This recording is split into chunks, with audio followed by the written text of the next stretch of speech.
KaraokeBooks. Northanger Abbey. Written by Jane Austen. Chapter 3.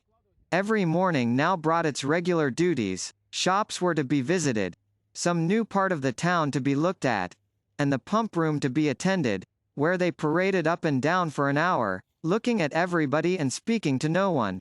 The wish of a numerous acquaintance in Bath was still uppermost with Mrs. Allen, and she repeated it after every fresh proof, which every morning brought, of her knowing nobody at all.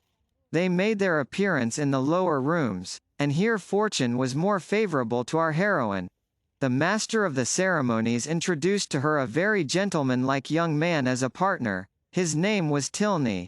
He seemed to be about 4 or 25, was rather tall, had a pleasing countenance, a very intelligent and lively eye, and, if not quite handsome, was very near it.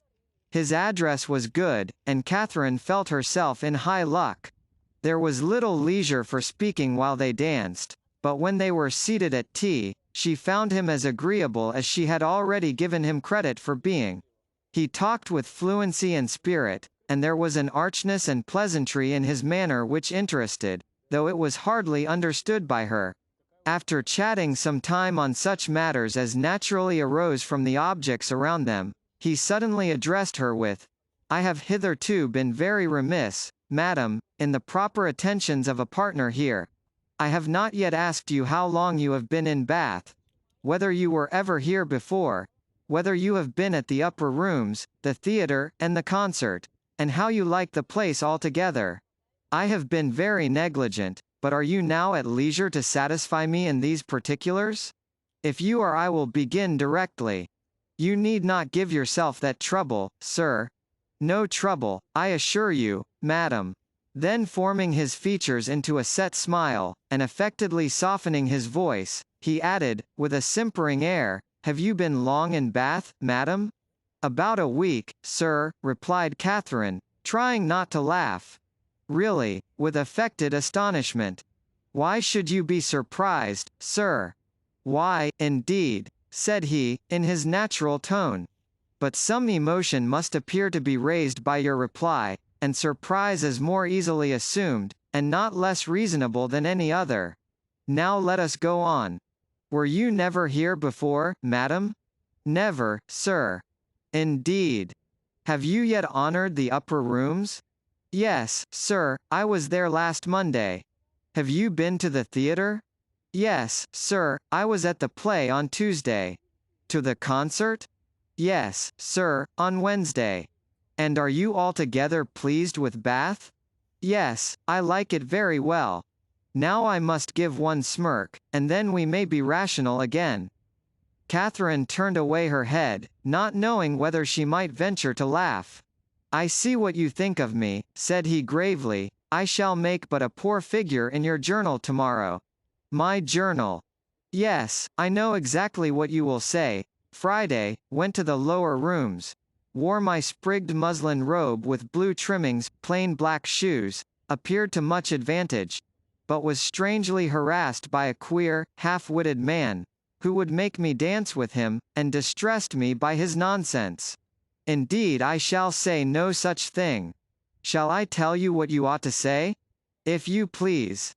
"I danced with a very agreeable young man, introduced by Mr. King. Had a great deal of conversation with him, seems a most extraordinary genius, hope I may know more of him. That, madam, is what I wish you to say. But, perhaps, I keep no journal. Perhaps you are not sitting in this room, and I am not sitting by you. These are points in which a doubt is equally possible. Not keep a journal. How are your absent cousins to understand the tenor of your life in Bath without one?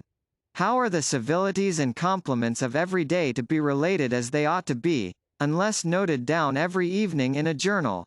How are your various dresses to be remembered, and the particular state of your complexion, and curl of your hair to be described in all their diversities, without having constant recourse to a journal?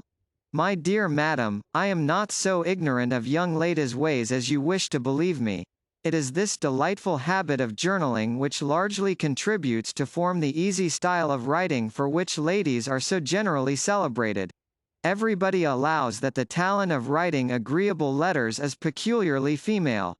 Nature may have done something, but I am sure it must be essentially assisted by the practice of keeping a journal. I have sometimes thought, said Catherine, doubtingly, whether ladies do write so much better letters than gentlemen. That is, I should not think the superiority was always on our side.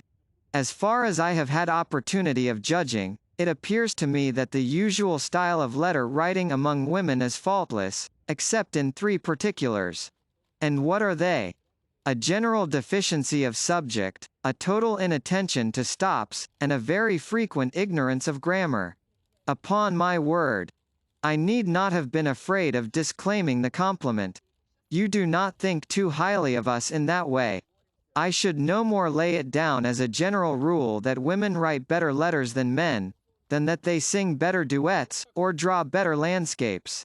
In every power, of which taste is the foundation, excellence is pretty fairly divided between the sexes. They were interrupted by Mrs. Allen. My dear Catherine, said she, do take this pin out of my sleeve. I am afraid it has torn a hole already. I shall be quite sorry if it has, for this is a favourite gown, though it cost but 9 shillings a yard. That is exactly what I should have guessed it, madam, said Mr. Tilney, looking at the muslin. Do you understand muslins, sir? Particularly well. I always buy my own cravats, and am allowed to be an excellent judge, and my sister has often trusted me in the choice of a gown. I bought one for her the other day, and it was pronounced to be a prodigious bargain by every lady who saw it. I gave but 5 shillings a yard for it, and a true Indian muslin. Mrs. Allen was quite struck by his genius.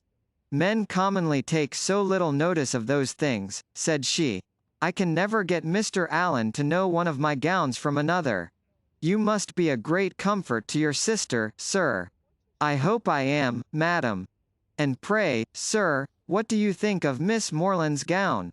It is very pretty, madam, said he, gravely examining it, but I do not think it will wash well. I am afraid it will fray. How can you, said Catherine, laughing, be so, she had almost said, strange. I am quite of your opinion, sir, replied Mrs. Allen, and so I told Miss Morland when she bought it. But then you know, madam, muslin always turns to some account or other. Miss Morland will get enough out of it for a handkerchief, or a cap, or a cloak. Muslin can never be said to be wasted. I have heard my sister say so 40 times, when she has been extravagant in buying more than she wanted, or careless in cutting it to pieces. Bath is a charming place, sir, there are so many good shops here. We are sadly off in the country. Not but what we have very good shops in Salisbury, but it is so far to go. 8 miles is a long way. Mr. Allen says it is 9, measured 9. But I am sure it cannot be more than 8. And it is such a fag, I come back tired to death. Now, here one can step out of doors and get a thing in 5 minutes. Mr. Tilney was polite enough to seem interested in what she said, and she kept him on the subject of muslins till the dancing recommenced. Catherine feared, as she listened to their discourse, that he indulged himself a little too much with the foibles of others. What are you thinking of so earnestly? Said he, as they walked back to the ballroom. Not of your partner, I hope, for, by that shake of the head, your meditations are not satisfactory. Catherine colored, and said, I was not thinking of anything. That is artful and deep, to be sure, but I had rather be told at once that you will not tell me. Well then, I will not. Thank you. For now we shall soon be acquainted, as I am authorized to tease you on this subject whenever we meet, and nothing in the world advances intimacy so much. They danced again, and, when the assembly closed, parted, on the ladies' side at least, with a strong inclination for continuing the acquaintance. Whether she thought of him so much, while she drank her warm wine and water, and prepared herself for bed, as to dream of him when there, cannot be ascertained, but I hope it was no more than in a slight slumber, or a morning doze at most. For if it be true, as a celebrated writer has maintained, that no young lady can be justified in falling in love before the gentleman's love is declared. It must be very improper that a young lady should dream of a gentleman before the gentleman is first known to have dreamt of her. How proper Mr. Tilney might be as a dreamer or a lover had not yet perhaps entered Mr. Allen's head, but that he was not objectionable as a common acquaintance for his young charge he was on inquiry satisfied, for he had early in the evening taken pains to know who her partner was, and had been assured of Mr. Tilney's being a clergyman, and of a very respectable family in Gloucestershire. KaraokeBooks.